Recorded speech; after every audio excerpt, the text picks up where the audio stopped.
বছরের বেশি শতাধিক বন্দী বিনা বিচারে কারাগারে জীবনের শেষ দিনগুলো পরিবারের সাথে কাটানোর আকুতি। রাবি শিক্ষার্থী সিফাতের আত্মহত্যার প্ররোচনার দায়ে স্বামী আসিফের 10 বছরের জেল, শ্বশুর শাশুড়ি সহ 3 জন খালাস, অসন্তোষ স্বজনদের। শ্বশুর শাশুড়ি তারা তো অভিযুক্ত ছিলেন বটেই, তারা খালাস পাবেন কেন?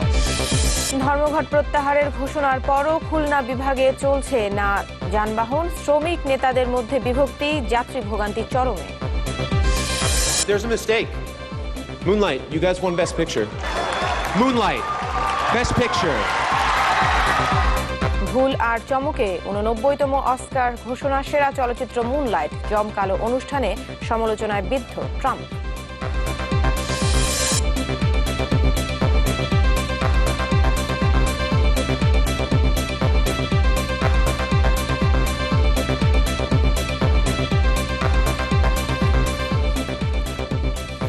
আমন্ত্রণ নিউজ 24-এ শুনছিলেন ফিল্মটি শিরোনাম। আপনাদের সাথে আছি আমি সাবিহা নিগার দৃষ্টি এবং আমি মোহাম্মদ ইমতিয়াজ। অটো ইগনিশন ও ব্রাশ বার্নার দ্বারা তৈরি আরএফএল গ্যাস স্টোভ, রান্নাঘরের সবার প্রেম। এবার পুরো খবর। যেই বয়সে নাতি নাতনিদের সাথে হেসে খেলে কাটানোর কথা, সেই বয়সেও বিভিন্ন মামলায় বিনা বিচারে কারাগারে দিন পার করছেন শতাধিক বন্দী। ষাটোর্ধ্ব এসব বন্দীদের কিভাবে আইনি সহায়তা দেওয়া যায় তা নিয়ে কাজ শুরু করেছে জাতীয় মানবাধিকার কমিশন। আর জেল আপিল নিষ্পত্তি না হওয়ায় সাজার মেয়াদ শেষ হওয়ার পরও বন্দী 6 প্রবীণ চিঠি দিয়েছেন সুপ্রিম কোর্টকে, যেখানে তারা আকুতি জানিয়েছেন জীবনের শেষ দিনগুলো পরিবারের সাথে কাটানোর। মিনহাজ হোসেনের ক্যামেরায় মাসুদুর রহমানের রিপোর্ট। বাংলাদেশের বিচার ব্যবস্থায় দীর্ঘসূত্রিতা যেন অনিবার্য বাস্তবতা। ছোট বড় যে কোনো মামলা নিষ্পত্তি হতে সময় লেগে যাচ্ছে বছরের পর বছর। আর মামলার শেষ অপেক্ষার প্রহর গুনতে গুনতে কারা প্রকোষ্ঠে কেউ হারাচ্ছে যৌবন, কেউ বা দাঁড়িয়ে বার্ধক্যের শেষ সীমানায়। জেল কর্তৃপক্ষের সর্বশেষ তথ্য বলছে, দেশের কারাগারগুলোতে দীর্ঘদিন ধরে বিচারের অপেক্ষায় থাকা 60 বছরের বেশি বৃদ্ধের সংখ্যা 98 জন, যার মধ্যে শুধু সিলেটেই 48 জন আর ময়মনসিংহে 28 জন। বিনা বিচারে বন্দী প্রবীণদের তালিকা নিয়ে কাজ শুরু করেছে জাতীয় মানবাধিকার কমিশন। এরই মধ্যে দেশের প্রতিটি জেলায় আইনজীবী ও প্রশাসনের কর্মকর্তাদের সমন্বয়ে কমিটি গঠনের উদ্যোগ নিয়েছেন তারা, যে কমিটি প্রবীণ বন্দীদের জন্য কাজ করবে।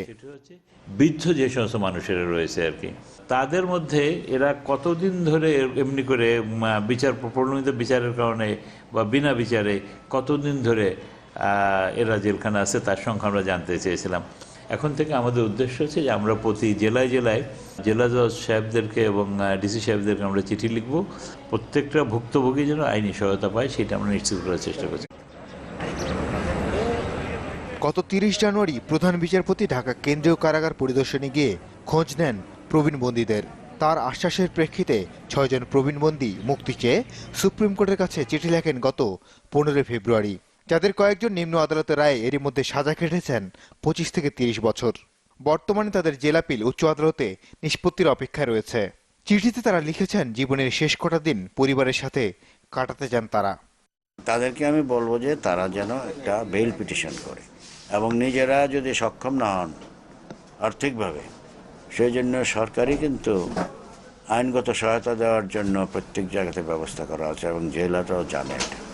ট্রায়ালের সময় বা অ্যাপিলের যদি আছে, তখন যদি বিচারকরা বলে যেন বয়স হয়ে গেছে, ওনাকে মুক্তি দিলাম। চিঠির প্রেক্ষিতে সুপ্রিম কোর্ট তাদের মুক্তি দেবেন কিনা সময়ই বলে দেবে। তবে মানবিক আবেদন থেকে সেই আশাতেই বুক বেঁধে আছেন তারা। মাসুদুর রহমান, চ্যানেল 24, ঢাকা। রাজশাহী বিশ্ববিদ্যালয়ের গণযোগাযোগ ও সাংবাদিকতা বিভাগের শিক্ষার্থী ওয়াহিদা সিফাত খুন হননি, বরং আত্মহত্যা করেছেন। আর এতে প্ররোচনা দিয়েছে তার স্বামী আসিফ, যাকে 10 বছরের কারাদণ্ড দেওয়া হয়েছে। ঢাকার 3 নম্বর দ্রুত বিচার ট্রাইব্যুনাল দুপুরে এই রায় দিয়েছেন। তবে সিফাতের শ্বশুর শাশুড়ি সহ বাকি সব আসামিকে খালাস দেওয়া হয়েছে। 2015 সালে রাজশাহীর মহিষবাথান এলাকায় শ্বশুর বাড়িতে মারা যান রাজশাহী বিশ্ববিদ্যালয়ের সাবেক শিক্ষার্থী ওয়াহিদা সিফাত। ঘটনার 4 দিন পর রাজপাড়া থানায় মামলা করেন সিফাতের চাচা। অভিযোগ করা হয় যৌতুকের দাবিতে নির্যাতন করে হত্যা করা হয়েছে সিফাতকে। আসামি করা হয় সিফাতের স্বামী আসিফ, শ্বশুর রমজান হোসেন এবং শাশুড়ি নাজমুন নাহারকে। প্রথম ময়নাতদন্তে বলা হয় সিফাত আত্মহত্যা করেছেন, তবে দ্বিতীয় ময়নাতদন্ত শেষে জানা যায় সিফাতকে হত্যা করা হয়েছে। ফলে প্রথম ময়নাতদন্তকারী চিকিৎসক জোবাইদুর রহমান সহ 4 জনের বিরুদ্ধে অভিযোগপত্র দেওয়া হয়। পরে মামলাটি স্থানান্তর করা হয় ঢাকার দ্রুত বিচার ট্রাইব্যুনালে। বিচার শেষে আদালত সোমবার রায়ে বলেন, এই মামলার 4 তদন্ত কর্মকর্তা মৃত্যুর প্রকৃত রহস্য উন্মোচনে ব্যর্থ হয়েছেন।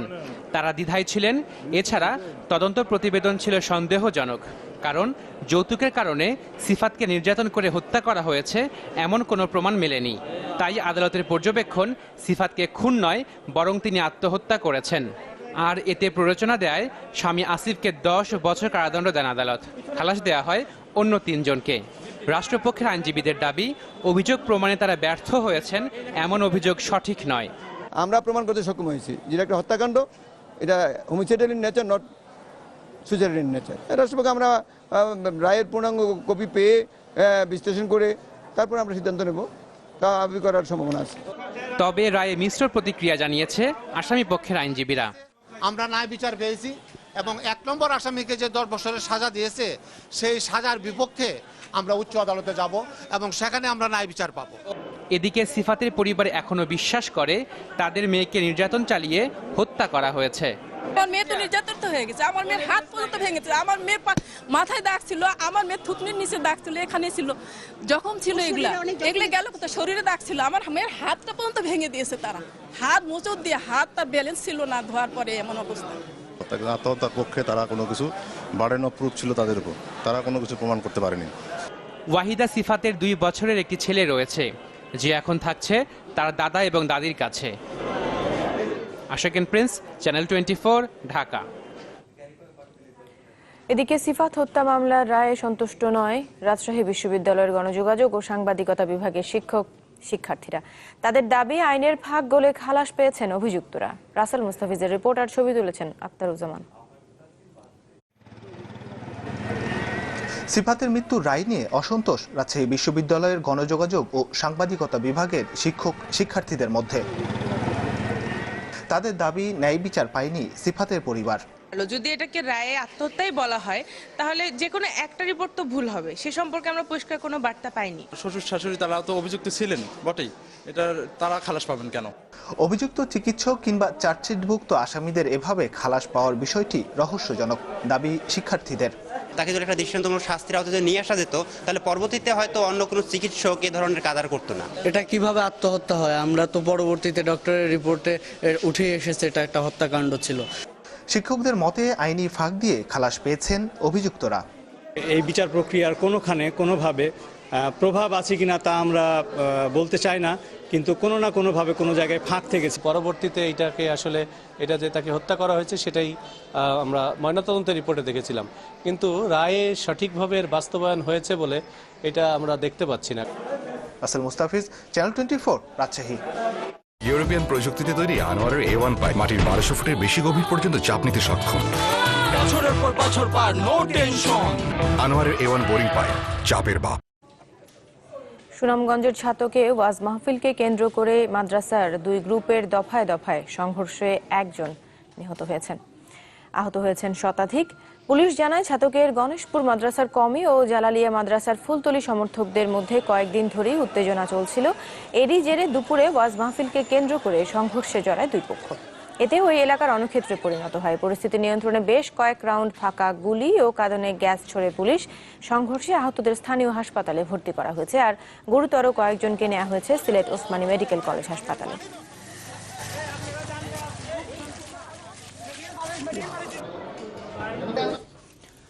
খুলনা বিভাগের 10 জেলায় অনির্দিষ্টকালের ধর্মঘট প্রত্যাহারের ঘোষণার পরও ঘুরছে না যানবাহনের চাকা। দুপুরে প্রশাসনের সাথে বৈঠকের পর পরিবহন শ্রমিক ফেডারেশনের পক্ষ থেকে ধর্মঘট প্রত্যাহারের ঘোষণা দেওয়া হয়, কিন্তু কিছুক্ষণ পর সংগঠনের সাধারণ সম্পাদক আব্দুর রহিম বক্স দুদু জানিয়েছেন ধর্মঘট অব্যাহত থাকবে। ফলে ধর্মঘট প্রত্যাহার নিয়ে নতুন করে তৈরি হয়েছে জটিলতা। এই অবস্থায় চরম ভোগান্তিতে পড়েছেন দূরপাল্লার যাত্রীরা। খুলনা বিভাগের 10 জেলায় অনির্দিষ্টকালের পরিবহন ধর্মঘট প্রত্যাহার নিয়ে তৈরি হয়েছে বিতর্ক। শ্রমিক ফেডারেশনের নেতাদের মধ্যেই দেখা দিয়েছে বিভক্তি। সোমবার দুপুরে খুলনা সার্কিট হাউসে প্রশাসনের সাথে বৈঠকে বসে শ্রমিক ফেডারেশন। বৈঠক শেষে ঘোষণা দেওয়া হয় ধর্মঘট প্রত্যাহারের।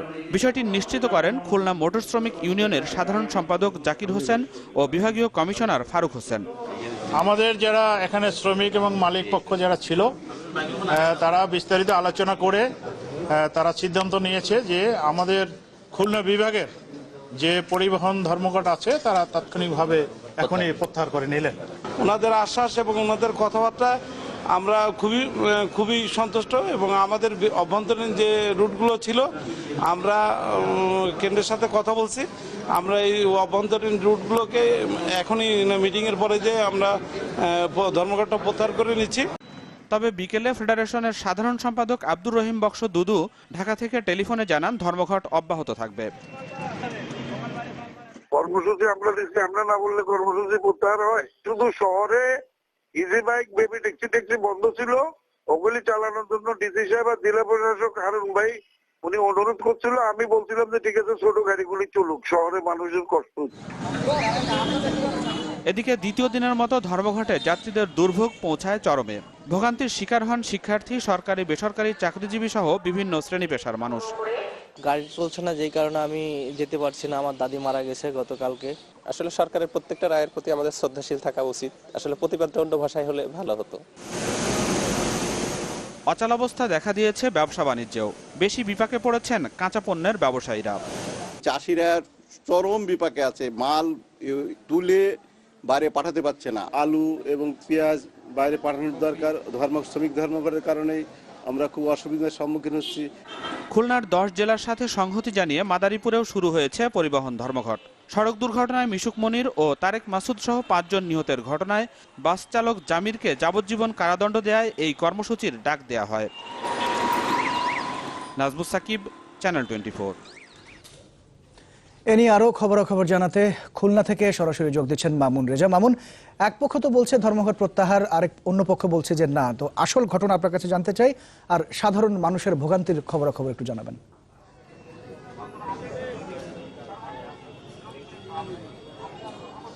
ইমতিয়াজ, দুপুরে খুলনা সার্কিট হাউসে ভারপ্রাপ্ত বিভাগীয় কমিশনের সাথে বৈঠকের পর খুলনা মোটর শ্রমিক ইউনিয়নের সাধারণ সম্পাদক জাকির হোসেন বিপ্লব তিনি সাংবাদিকদেরকে জানিয়েছিলেন যে দুপুরের মধ্যে খুলনার অভ্যন্তরীণ রুটগুলোতে পরিবহন ধর্মঘট প্রত্যাহার করা হচ্ছে, আর সন্ধ্যা 7টা থেকে খুলনা বিভাগের সকল জেলায় পরিবহন ধর্মঘট প্রত্যাহার হবে। পরবর্তীতে আমরা সড়ক পরিবহন শ্রমিক ফেডারেশনের সাধারণ সম্পাদক আব্দুর রহিম বক্স দুদু তিনি বর্তমানে ঢাকায় রয়েছেন, তার সাথে আমরা কথা বলেছি। তিনি মোবাইল ফোনে আমাদেরকে জানিয়েছেন যে ধর্মঘটটি তারা প্রত্যাহার খুলনা জেলা কিংবা খুলনা বিভাগ সব জায়গায় ধর্মঘট অব্যাহত থাকবে সেরকম আমাদেরকে জানিয়েছেন। আর দুপুরের পর থেকে জাকির হোসেন বিপ্লব যেটি বলেছিলেন যে খুলনার অভ্যন্তরীণ রুটে বাস চলাচল শুরু হবে। আমরা খুলনার সোনাডাঙ্গা বাস টার্মিনালে এসে এখন পর্যন্ত দুপুরের পর থেকে এ পর্যন্ত কোনো বাস ছাড়েনি, আর অন্য কোনো জায়গা থেকেও এই টার্মিনালে কোনো বাস আসেনি। একইভাবে সন্ধ্যা 7টা থেকে যে বাস ছাড়ার কথা ছিল সেই বাসগুলো এখনো ছাড়েনি।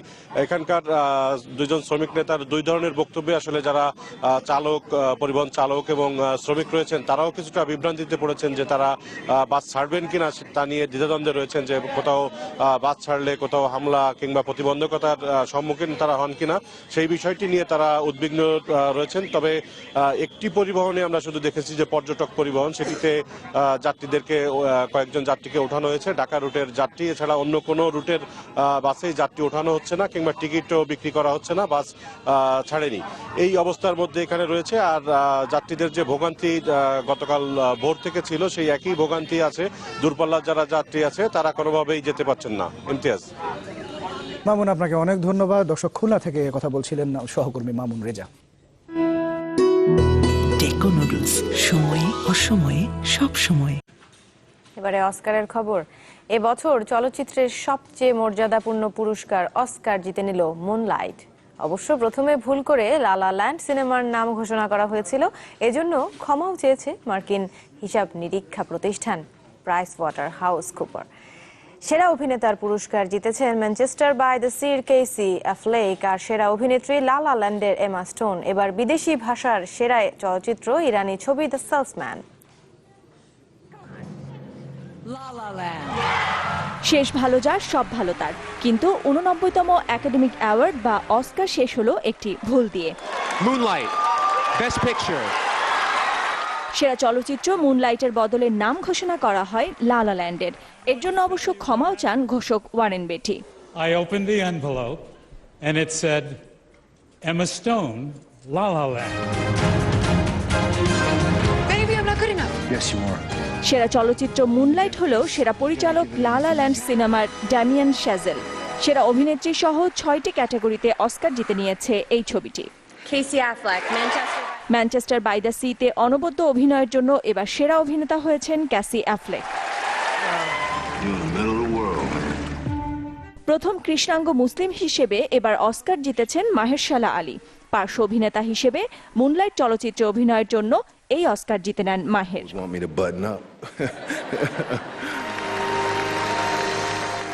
ফেন্সেস সিনেমায় অসাধারণ অভিনয়ের জন্য সেরা পার্শ্ব অভিনেত্রী হয়েছেন ভায়োলা ডেভিস। বিদেশি ভাষার সেরা চলচ্চিত্র ইরানি ছবি দ্য সেলসম্যান। ছবির পরিচালক আসগন ফারহাদি মার্কিন প্রেসিডেন্ট ডোনাল্ড ট্রাম্পের অভিবাসন নীতিকে অমানবিক আখ্যা দিয়ে বর্জন করেছেন অস্কার অনুষ্ঠান। এবার সেরা অ্যানিমেশন ছবি জুটোপিয়া, সেরা তথ্যচিত্র OJ made in America. I mean, remember last year when it seemed like the Oscars were racist? অস্কারের এই 89তম আসরের উপস্থাপনা করেছেন প্রখ্যাত উপস্থাপক জিমি কিমেল। লস অ্যাঞ্জেলেসে অস্কারের চোখ ধাঁধানো আয়োজনের নজর ছিল পুরো বিশ্ববাসীর। নাদিরা জাহান, চ্যানেল 24। এদিকে চলচ্চিত্র দুনিয়ার সবচেয়ে মর্যাদাকর আসরেও সমালোচনায় বিদ্ধ মার্কিন প্রেসিডেন্ট ডোনাল্ড ট্রাম্প। উপস্থাপক, অভিনেতা, অভিনেত্রী কিংবা পরিচালক ট্রাম্পের অভিবাসী নীতির সমালোচনায় সামিল ছিলেন সবাই। কারো কণ্ঠে ক্ষোভ, কেউ কৌতুকের ছলে নিন্দা জানিয়েছেন ট্রাম্পের। শুধু তাই নয়, ট্রাম্পের প্রতি ক্ষোভের কারণে অস্কার অনুষ্ঠান বর্জন করেছেন বিদেশি ভাষায় সেরা চলচ্চিত্র দ্য সেলসম্যানের পরিচালক Asgar ফারহাদি। I mean, remember last year when it seemed like the Oscars were racist? শুরুতেই ট্রাম্পকে নিয়ে কৌতুকে মাতেন উপস্থাপক Jimmy Kimmel. That's gone. Thanks to him. শুধু উপস্থাপকই নন, চলচ্চিত্র দুনিয়ার সবচেয়ে মর্যাদাকর এবারের আসরে ট্রাম্পের বিরোধিতায় সরব ছিলেন অভিনেতা, অভিনেত্রী আর পরিচালকরাও। We build families, we construct stories, we build life. রক্তমাংসে অভিনেতারা সকলেই অভিবাসী শ্রমিক। আমরা সারা বিশ্ব ঘুরে বেড়াই। মানবিক দৃষ্টিকোণ থেকে বলতে চাই, কোনো দেয়াল কিংবা বিভাজনের বিপক্ষে শিল্পীরা। I'm against any form of wall that wants to separate us. গেল 3 বছর ধরেই ল্যাটিনো পরিচালকরা অস্কারে পুরস্কার জিতেছেন। ট্রাম্পকে বুঝতে হবে এই চলচ্চিত্র কর্মীদের কেউই অপরাধী নয়। ট্রাম্পের অভিবাসী বিদ্বেষী নীতির বিরোধিতা করে এবারের আসর বর্জন করেছেন প্রখ্যাত ইরানি চলচ্চিত্র নির্মাতা আসগর ফরহাদি। তার পক্ষে দ্য সেলসম্যান সিনেমার জন্য সেরা বিদেশি চলচ্চিত্রের পুরস্কার গ্রহণ করেন নভোচারী আনুশা Ansari. I will be reading a statement by Mr. Farhadi. Asgar ফরহাদির পক্ষে আমি তার বিবৃতি পড়ে শোনাচ্ছি। দ্বিতীয়বার এই সম্মানজনক পুরস্কার পেয়ে নিজেকে সৌভাগ্যবান মনে করছি। ট্রাম্পের অমানবিক আইনে নিষিদ্ধ তালিকায় থাকা ইরান ও অন্য 6 দেশের নাগরিকদের প্রতি সম্মান জানিয়েই এই আসর বর্জন করছি আমি। Is out of respect for the people of my country. You know, we're more than 2 hours into the show and Donald Trump hasn't tweeted at us once. Oscar আসর শুরুর 2.5 ঘন্টা পর উপস্থাপক জিমি কিমেলের ট্রাম্প বিরোধী টুইটও হাস্যরসের খোরাক যোগায় লস অ্যাঞ্জেলসের ডলবি থিয়েটারে উপস্থিত তারকা মেলায়। শাকিল মাহমুদ, চ্যানেল 24। বিরতি নিচ্ছে, ফিরে এসে দেখবেন। এবার 28টি কোম্পানির ঔষধ উৎপাদন এবং বিক্রিতে আদালতের নিষেধাজ্ঞা, 72 ঘন্টার মধ্যে ব্যবস্থা নেওয়ার নির্দেশ।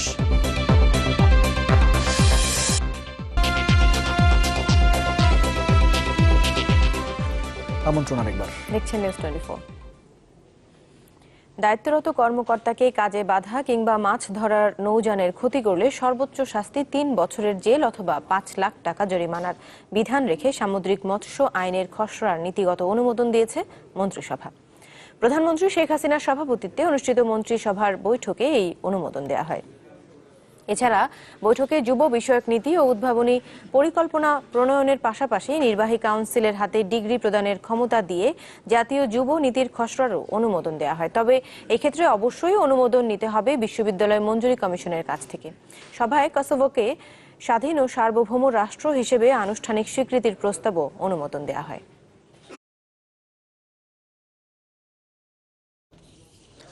বিএনপি চেয়ারপারসন বেগম খালেদা জিয়ার সাথে বৈঠক করেছেন বাংলাদেশে নিযুক্ত ইউরোপীয় ইউনিয়নের রাষ্ট্রদূত পিয়েরে মায়াদু। বিকেল 5টায় বিএনপি চেয়ারপারসন বেগম খালেদা জিয়ার গুলশান কার্যালয়ে যান ইউরোপীয় ইউনিয়নের রাষ্ট্রদূত। বৈঠকে বিএনপি মহাসচিব মির্জা ফখরুল ইসলাম আলমগীর সহ সিনিয়র নেতারা উপস্থিত ছিলেন। তবে কি নিয়ে আলোচনা হয়েছে তা এখনও জানা যায়নি।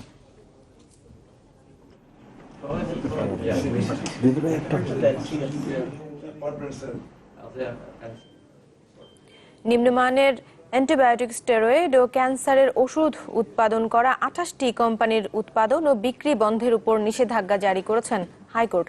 একই সাথে 72 ঘন্টার মধ্যে এই বিষয়ে ব্যবস্থা নিতে নির্দেশ দেওয়া হয়েছে স্বাস্থ্য অধিদপ্তরের মহাপরিচালক ও ওষুধ অধিদপ্তরের মহাপরিচালককে। দুপুরে বিচারপতি সৈয়দ দস্তগীর হোসেনের নেতৃত্বে হাইকোর্টের একটি দ্বৈত বেঞ্চ এই আদেশ দেন। রিটকারী আইনজীবী আদালতকে বলেন, বিশ্ব স্বাস্থ্য সংস্থার নীতিমালা গুড ম্যানুফ্যাকচারিং প্র্যাকটিস অনুসরণ না করে Amico Pharma, Aztec Pharma, Bengal Techno সহ 28টি কোম্পানি ওষুধ উৎপাদন করে যাচ্ছে। কিছুদিন আগেও 20টি কোম্পানির ওষুধ ও 14টি কোম্পানির অ্যান্টিবায়োটিক উৎপাদন বন্ধের নির্দেশ দেন আদালত।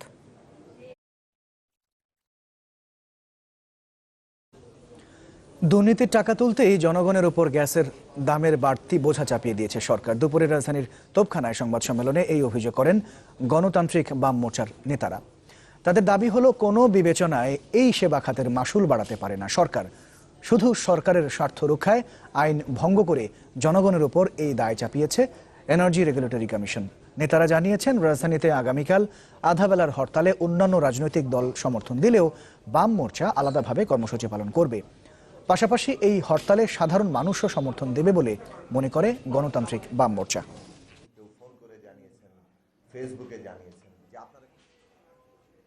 এই জবাবদিহিতাহীন দুর্নীতির টাকা যোগান দিতে হবে, তো সেই টাকা আজকে জনগণের পকেট থেকে হাতিয়ে নিচ্ছে সরকার। আগামীকালের হরতাল এই জবাবদিহিতাহীনতার বিরুদ্ধেই একটা মানুষের সংগ্রাম, মানুষের প্রতিবাদের প্রকাশ ঘটবে। আমরা শান্তিপূর্ণ উপায়ে জনগণের বিক্ষোভ জানাতে চাই এবং আমরা বিশ্বাস করি যে আপনারা এই জনগণের এই দাবির, এই হরতাল কারো ব্যক্তিগত স্বার্থে নয়, এই হরতাল জনগণের জন্য, বাংলাদেশের সমগ্র মানুষের বর্তমান এবং ভবিষ্যতের জন্য। 2 দফা পেছানোর পর অবশেষে আগামী এপ্রিলে ভারত সফরে যাচ্ছেন প্রধানমন্ত্রী শেখ হাসিনা। এই সফরে আলোচনার তালিকায় থাকলেও বহু আকাঙ্ক্ষিত তিস্তা চুক্তি নিয়ে খুব একটা আশাবাদী হতে পারছেন না সাবেক কূটনীতিকরা। তবে চাওয়া পাওয়ার হিসাব নিকাশ ছাপিয়ে মর্যাদার ভিত্তিতে বাংলাদেশ ভারত বন্ধুত্ব আরও জোরালো হবে বলে তাদের আশা। সারোয়ার সুমনের রিপোর্ট। নদী নিয়ে যদি কূটনীতির কিছু থাকে, তবে বাংলাদেশ ভারত সম্পর্কে তিস্তা সেই কূটনীতির কেন্দ্রে। এই একটি নদী নিয়ে দুই দেশের কূটনীতিক আর রাজনীতিবিদরা যত সময় আর বাক্য ব্যয় করেছেন, আর কোনো নদী নিয়ে এমনটা হয়নি। আসছে এপ্রিলে তাই প্রধানমন্ত্রীর ভারত সফরেও আলোচনার কাঙ্ক্ষিত ইস্যু তিস্তা চুক্তি। জল স্থলে ট্রানজিট, ট্রান্সশিপমেন্ট চুক্তি সহ বহু কিছুই হয়েছে গেল কয়েক বছরে, কিন্তু তিস্তা চুক্তি এখনো না হওয়া বাংলাদেশের প্রাপ্তির হিসাবে বড় শূন্যতা বলে মনে করেন সাবেক এই কূটনীতিক। একটা ম্যাচিউর দেশ ইন্ডিয়া, তারা বুঝতে পারে যে আমরা 160 মিলিয়নের দেশ, আমাদের সঙ্গে শুধু সরকার না, জনগণ সম্পর্কের জন্য আপনাদের মোদি, মমতা ব্যানার্জির শুনতে সেই লড়াইয়ের জন্য বাংলাদেশ কেন খেসারত দেবে? এই সফরে তিস্তা চুক্তি নিয়ে খুব একটা আশার আলো দেখছেন না ভারতে দায়িত্ব পালন করা সাবেক আরেক কূটনীতিক। তিস্তার পানি পেতে হলে নেপালের সাথে আগে ভারতের একটা সুসম্পর্ক গড়ে উঠতে হবে। এখন তো সেটা নেই, সেই জায়গায় একটা ঘাটতি রয়ে গেছে। ওটা হলে পরে ভারতের তো নিজস্ব পানির অনেক সমস্যা আছে, সেইগুলোর সমাধানগুলো হলে পরে আমরা তিস্তার কথা ভাবতে পারি যে তিস্তা পাবো। প্রধানমন্ত্রীর সফরে 24টিরও বেশি চুক্তি আর সমঝোতা স্মারক নিয়ে আলোচনা হবার কথা রয়েছে। এর মধ্যে তিস্তা না হলেও অন্য ইস্যুতে যেন জাতীয় স্বার্থকে মাথায় রেখেই আলোচনা হয়, এই প্রত্যাশা সাবেক এই কূটনীতিকদের। আমরা বলি বন্ধুত্ব স্বার্থে আমরা অনেক কিছু করেছি, তাই না? কিন্তু তাতে আমাদের একটা জনগণের মধ্যে যেটা একটা ফিলিং যে ইন্ডিয়া কিন্তু ওইভাবে রেসিপ্রোকেট করে নাই, সেই জন্য এটাই খুবই গুরুত্বপূর্ণ। তাই আমরা চাবো যে এই সফরে ইন্ডিয়ার সঙ্গে আমাদের বন্ধুত্বপূর্ণ সম্পর্ক আরও শক্তিশালী হোক। শুধু চাওয়া পাওয়ার ভিত্তিতে তো সম্পর্ক গড়ে ওঠে না, চাওয়া পাওয়ার বাইরেও একটা জিনিস আছে, সেটা হচ্ছে পলিসিগুলোর উপরে আলাপ আলোচনা করা একদম উপরের ইয়েতে পর্যায়ে, উচ্চ পর্যায়ে, সেইটার প্রয়োজনীয়তা থেকে এই ভিজিটটা হওয়া দরকার। দ্বিতীয় দফায় ক্ষমতায় আসার পর ভারতে প্রধানমন্ত্রী শেখ হাসিনার এটাই হবে প্রথম রাষ্ট্রীয় সফর। সরোজ সুমন, চ্যানেল 24, ঢাকা। এবার বাংলালিংকের সৌজন্যে বইমেলার খবর।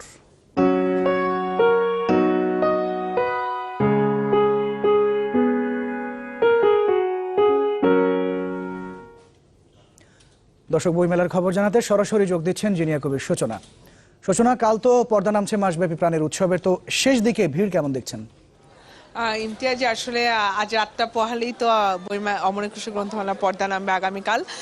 পাঠক, প্রকাশক, লেখকদের হাতে আর মাত্র একটি দিন সময় আছে এবং শেষ মুহূর্তে কিছুটা বিষাদের সুর আছে। তবে বইমেলা এখন বেশ জমজমাট, কারণ লেখক, প্রকাশক, পাঠক সবারই কিন্তু ব্যস্ততা সমান, কারণ সবাই আসলে শেষ মুহূর্তে বিক্রি কিনিতে মনোযোগ দিয়েছেন। প্রকাশকরা, লেখকরা এখনও নতুন বই আনছেন, আর পাঠকরা তাদের পছন্দ মতো বই তালিকা খুঁজে মিলিয়ে নিচ্ছেন। তো সব মিলিয়ে কিন্তু বইমেলা বেশ জমজমাট ইমতিয়াজ। আর কালকে আসলে সকাল 11টার সময় খুলে দেওয়া হবে অমর একুশে গ্রন্থমেলা এবং শেষ হবে রাত 9টায়, এবং তার সাথে পর্দা নামবে এবারের মতো, এবং তারপরেই হচ্ছে আবার অপেক্ষার প্রহর থাকবে 1 বছরের, এবং আগামী ফেব্রুয়ারিতে আবার সেই একই সময় শুরু হবে অমর একুশে গ্রন্থমেলা।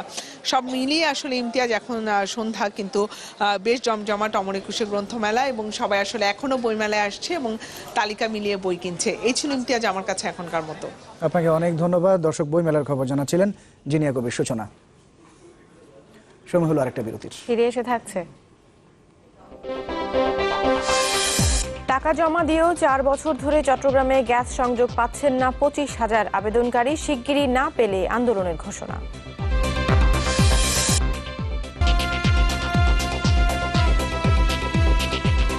আবারও ফিরে এলাম, দেখছেন নিউজ 24।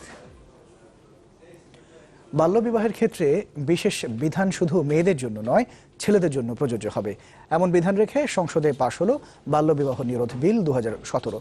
এর ফলে মেয়েদের বিয়ের ন্যূনতম বছর 18 বছর রয়েছে, তবে বিশেষ বিধানের মাধ্যমে মেয়ে শিশুদের এর চেয়ে কম বয়সে বিয়ে দেওয়া যাবে। একই নিয়ম প্রযোজ্য হবে ছেলেদের বেলায়ও। যদিও ছেলেদের ন্যূনতম বিয়ের বয়স নির্ধারিত আছে 21 বছর। বিলটি জাতীয় সংসদে উত্থাপন করেন মহিলা ও শিশু বিষয়ক মন্ত্রণালয়ের প্রতিমন্ত্রী মেহের আফরোজ। পরে সর্বসম্মতিক্রমে তা পাশ হয়। রাজধানীর ড্যামরার সামাদনগর এলাকায় আগুন লেগে পুড়ে গেছে একটি জুতার কারখানা। ফায়ার সার্ভিসের 11টি ইউনিটের চেষ্টায় প্রায় 2.5 ঘন্টা পর আগুন নিয়ন্ত্রণে আসে। প্রত্যক্ষদর্শীরা জানান, সকাল 11:30টার দিকে কারখানাটিতে আগুন লাগে। এ সময় কারখানার ভেতরে কাজ করছিলেন শতাধিক কর্মী। আগুন লাগার পরই সবাই নিরাপদে বাইরে বেরিয়ে আসতে সক্ষম হয়। কারখানাটির ভেতরে রাসায়নিক পদার্থ থাকায় আগুন দ্রুত ছড়িয়ে পড়ে বলে জানা গেছে।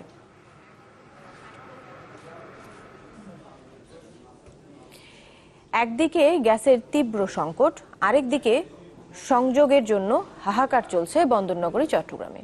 এর মধ্যে টাকা জমা দিয়েও গত 4 বছরে সংযোগের অপেক্ষার প্রহর গুনছেন প্রায় 25,000 আবেদনকারী। আর এই খাতে কর্ণফুলী গ্যাস ডিস্ট্রিবিউশন কোম্পানি তাদের কাছ থেকে জমা নিয়েছে প্রায় 30 কোটি টাকা। তাই শীঘ্রই সংযোগ না পেলে আন্দোলনে যাবার ঘোষণা দিয়েছেন এইসব আবেদনকারী এবং ঠিকাদাররা। বন্দরনগরী চট্টগ্রামে বাসাবাড়িতে গ্যাসের সবশেষ সংযোগ দেয়া হয় 2015 সাল পর্যন্ত। এরপর থেকে আবেদন বা ডিমান্ড নোট নেওয়া হলেও দেয়া হয়নি নতুন কোনো সংযোগ। গত কয়েক বছরে এমন আবেদনকারী সংখ্যা দাঁড়িয়েছে 25,000, যাদের কাছ থেকে নেওয়া হয়েছে প্রায় 30 কোটি টাকা। নিয়ম অনুযায়ী টাকা জমা দিয়েও গ্যাস না পেয়ে তাই ক্ষুব্ধ গ্যাস প্রত্যাশীরা। আমাদের দেখে টাকা নিয়ে 4 বছর, তারপর তো লাগতে পারতেছি না সরকার।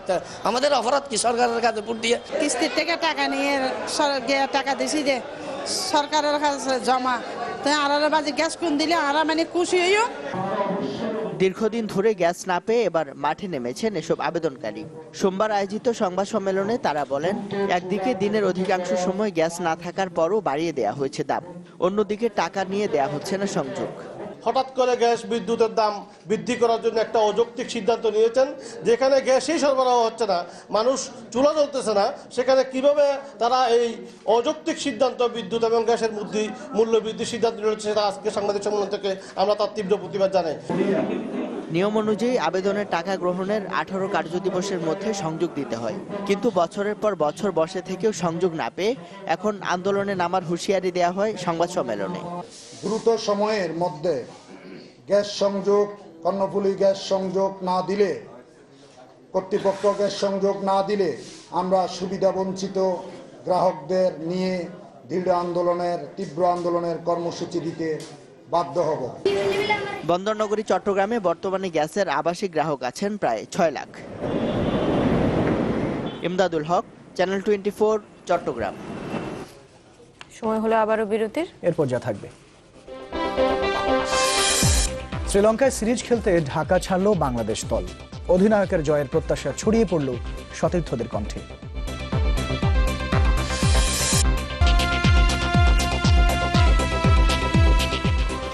আমন্ত্রণ আরো একবার। এবারে দেশের বাইরের খবর জানাবো। প্রেসিডেন্ট ডোনাল্ড ট্রাম্পের সাথে দেখা করতে অসম্মতি জানিয়েছেন ইয়েমেনে অভিযানে নিহত এক মার্কিন সেনার বাবা। মার্কিন সংবাদ মাধ্যম মিয়ামি হেরাল্ডকে এই কথা জানান বাবা বিল ওয়েন্স। তিনি অভিযোগ করেন তার ছেলের লাশের আড়ালে ইয়েমেনে ওই অভিযান ব্যর্থতার দায় লুকাতে চান ট্রাম্প। এছাড়া নির্বাচনী প্রচারে নিহত মুসলিম সেনার বাবার প্রতি ট্রাম্পের অসম্মানজনক মন্তব্যের কারণেও নাখোশ ছিলেন বিল ওয়েন্স। ট্রাম্প ক্ষমতায় আসার 6 দিনের মাথায় অনুমোদন দিয়েছিলেন ইয়েমেনের ওই অভিযানের, যে অভিযানে এলিট সিল টিমের সদস্য উইলিয়াম রায়ান ওয়েন্স ছাড়াও আরও 3 মার্কিনী আহত হন।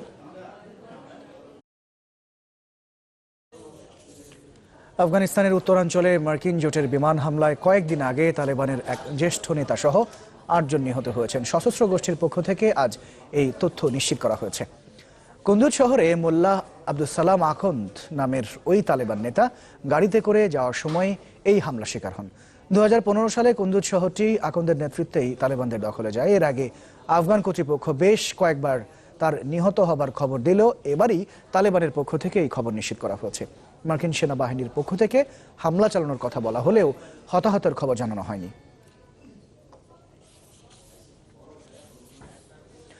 খেলার খবর, মুশফিকুর রহিমের জয়ের স্বপ্ন ছড়িয়ে পড়েছে ক্রিকেটারদের মাঝে।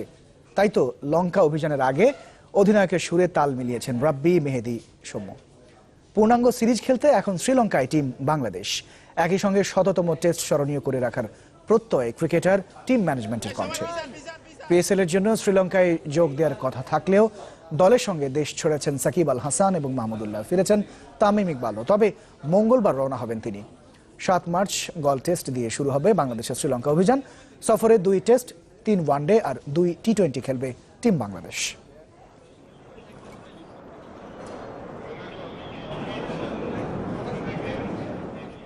সামনে গেলে তো আমরাই তো পাই না। চেষ্টা করব নিজে যখন মাঠে নামবো, সো মাঠের দায়িত্বটা করার জন্য, নিজের বেস্টটা দেওয়ার জন্য। এই সিরিজটায় আমরা রেজাল্টের দিকে অনেক বেশি ফোকাস থাকবে আমাদের, এবং ইনশাল্লাহ আমরা একটা ভালো রেজাল্ট নিয়ে আসতে পারবো। 100তম টেস্ট ম্যাচ যদি খেলার সৌভাগ্য হয়, আসলে ভালো করার চেষ্টা করব এবং যেন স্মরণীয় হয়ে থাকে এরকম কিছু করার চেষ্টা করবো ইনশাল্লাহ। সারা বাংলাদেশই রোমাঞ্চিত, সত্যি কথা বলতে এটা বড় একটা উপলক্ষ। সত্যি কথা বলতে তো সেটা আমরা চেষ্টা করবো যে যতটুকু ভালোভাবে শেষ করা যায় সেই উপলক্ষটা, এবং সেকেন্ড টেস্টেই 100তম টেস্ট ম্যাচ হবে। সুতরাং আমরা চাই যে ভালো একটা কিছু করতে, সিরিজ আছে তো অবশ্যই নিয়ে যাচ্ছি আমরা। এই ছিল নিউজ 24-এ। একটু পর খেলার খবর নিয়ে সামিউল টিটু হাজির হবেন আপনাদের কাছে। দেখার আমন্ত্রণ রইল। অনেক ধন্যবাদ।